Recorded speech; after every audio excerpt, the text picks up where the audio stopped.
nahi mungkar, melarang terjadinya mungkar. Itu yang penting itu meninggalkan mungkar, bukan melarangnya, tapi meninggalkannya. Misalnya malam ini misalnya ada dangdutan yang pakaiannya seronok misalnya, atau apalah. Kalau dangdutan Islami nanti jadi bingung. Maksudnya yang nonton ini haram apa enggak? Ini nanti Mas Umar Faruk fatwanya bingung. Misalnya yang karuan haram kan kita beri contoh atau apalah, dangdutan atau yang lain dengan pakaian yang tidak pantas. Tapi kalau pantas ya enggak tahu, saya hukumnya tanya Mas Faruk. Terus kiai-kiai itu kan senengane jagongan, masakan, kadang rokok-rokokan. Tadi mas-mas kula nggih ngelelet teng mriku teng dalem. Karena kalau kita ingat, memaksakan ndak melihat itu berat. Tapi nak bengi jagongan mbek kanca, mbok sekak, mbok jagongan, pokoknya enggak penting. Tapi ngerti-ngerti esok dan berhasil meninggalkan maksiat.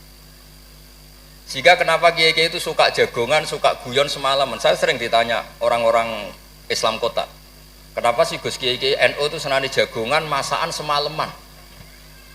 Karena untuk melawan tidak ingin maksiat itu berat kalau kamu ingat-ingat itu. Ketoknya kok luwih menarik dibanding yang di rumah misalnya, macam-macam lah, mau jenis selerane wong lanang. Tapi nak terus ditinggal masak terong, terus ngopi-ngopi, ngelelet, pokoknya apa lah. Ngerti-ngerti esok, maksiatnya wis bar. Itu lebih gampang. Itu namanya al-inkifaf anil ma'asi. Makanya Saizuddin bin Abdissalam punya teori, innal ladzina yarmunal muhsanatil ghafilat. Kenapa orang baik disebut ghafilat? Orang-orang yang lupa. Karena untuk melawan ingin maksiat itu harus bil asbab asyaghilah, dengan faktor-faktor yang menyibukkan. Makanya nak jenengan dadi wong melarat tuh sing seneng, dadi wong sugih sing seneng. Baru kayak wong melarat tuh sibuk golek ekonomi, wis ora kober. WA orang yang tidak mahramnya, yang tidak halal itu wis ora kober. Gara-gara mapan itu daftarnya banyak, daftar sing kepengen dibidik. Artinya anggap saja dalam kefikiran itu ada asbab, ada sebab sing dadekno sibuk tidak maksiat. Ketika Anda kaya, anggap saja ada sebab yang menjadikan Anda bisa dermawan. Nah, ilmu seperti ini di pondok mulai gak dipelajari. Jadi kalau suwun, kalau bolak-balik matur, kenapa baik sama banyak orang? Kalau sering nonton tonggo-tonggo mati, kalau sering cerita, kalau sering lepas jenazah tonggo-tonggo mati. Gak niki jenazah saya sangat. Bojone nganti protes. Apik apa lho Gus, bojoku suwengi-suwengi ku ndelok TV. Suwengi-suwengi bar ndelok TV ya turu ngorok. Kok jenengan puji-puji apik? Terus saya bilang, saya ini peneliti usul fikih kata saya. Kalau ada orang tidur itu gelarnya bukan ninggal tahajud dan ninggal witir, tapi tarokal ma'asiyah. Orang ini berarti ninggal apa? Maksiat. Susah ya apa sih husnudzon? Jadi kalau nak Pak Umar Faruk kiai SK, ini mun kiai tenan jare mun tengah kiai SK. Ini cara turu suwengi, ini kalau puji, masya Allah huwa solihun. Mereka tarokal ma'asiyah kullaha, semalaman ninggal semua maksiat. Betul apa? Karena hanya dengan cara logika usul fikih itu kamu tahu kualitas ayat wa min ayatihi manamukum billaili wan nahar. Tanpa ayat itu kamu tidak tahu, tanpa logika itu kamu tidak tahu. Wong ayatnya pangeran kok terima contohnya manamukum billail. Secara medis jelas kita butuh istirahat, sistem tubuh kita butuh jeda. Secara fikih barokatun naum niku tarkul mas. Lah kula kepengen niki Mas Umar, Mas Ismail dadi kiai itu kados kula. Punya pandangan yang luas sehingga menghormati yang lain itu gampang. Ana wong turu jare wis gak tahajud, iku kiai apa? Ngeplok nak turu. Ya kiai tenan, wong ninggal maksiat itu top. Ninggal maksiat itu top. Terus turu ku ya penting. Maksudnya penting mas pancen ra ono gunane nggo turu apa. Wiridan nggih marang ngerane salah tertarik nek wiridamu menjaluk. Iku menawa malaikat Mikael lu nak wongku melek susah, mesti jaluk. Karena hubungannya mbek pangeran jaluk tok. Lho nek sing wiridan kula seneng muji pangeran. Subhanallah wa bihamdi adada khalqi wa ridha nafsi.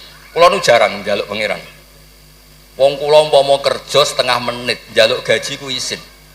Pantese njaluk gaji kerja 8 jam 1 bulan njaluk gaji. Ndonga ngene tok 2 menit. Ya Allah, aktine kadha wa kadha. Wong ra etika.